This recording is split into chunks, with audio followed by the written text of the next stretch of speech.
La bande des pieds nickelés ou les exploits de Croquignol, Ribouledingue et Filochard par Louis Forton, tome 1 épisode 1. Sorti le matin même de Fresnes où il avait été prendre un repos bien mérité, Croquignol arpentait le pavé d'un air triste. C'est pas le tout, se dit-il, fini d'être logé, nourri, éclairé et blanchi aux frais du gouvernement. Va falloir se remettre au turbin, c'est malheureux. Je commençais à m'y faire, à ma petite vie de rentier.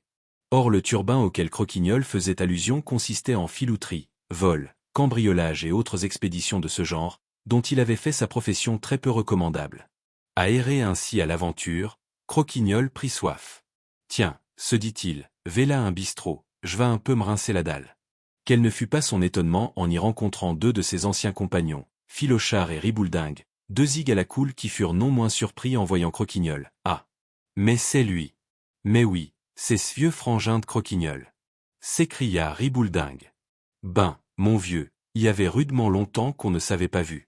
T'as donc été à la campagne? Bref, on vida de nombreux litres, et on causa affaires. Croquignol proposa à ses deux vieux copains de s'associer avec lui, ce qui fut conclu séance tenante. Les trois amis trinquèrent à la prospérité de la nouvelle association, et de joie, en pincèrent un rigodon des plus réussis. La bande des pieds nickelés s'était fondée. À l'unanimité, ils décidèrent de ne pas la faire publier dans les Petites Taches, par simple modestie, n'en doutez pas. Allons, allons. C'est pas le tout de rigoler, dit soudain Ribouledingue, va falloir se mettre à l'ouvrage. Partons. J'ai justement que chose à vous annoncer. Il s'agit d'un marchand de vin de la banlieue qui vient de gagner le gros lot de la loterie du sanatorium d'Asticot-sur-Brie. Oui, mais c'est loin et on peut pas y aller à pied, dit alors Filochard, on pourrait s'arranger pour prendre un sapin. C'est ça, dit Croquignol, laissez-moi faire.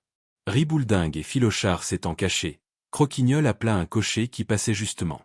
Et, dis donc, mon vieux, y a-t-y moyen de grimper dans ta guimbarde? Je vas erlayer. Ça ne fait rien. T'as donc pas confiance? Tu vois donc pas que t'as affaire à des gens de la haute. Justement de ce côté-là, laisse-moi monter, je paierai un verre en route. Le cocher ayant enfin accepté, Croquignol monta dans le véhicule. Il avait donné ses instructions à Ribouledingue et à Filochard qui, dès que le sapin se mit en route, s'installèrent derrière le fiacre. Aussitôt qu'on fut sorti des fortifications, Croquignol passa la tête à la portière pour avertir ses acolytes que le moment d'agir approchait.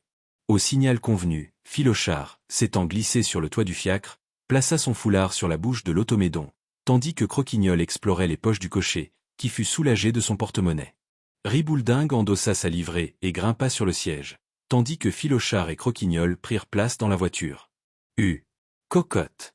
À tour de bras, Ribouledingue tape sur le malheureux canasson.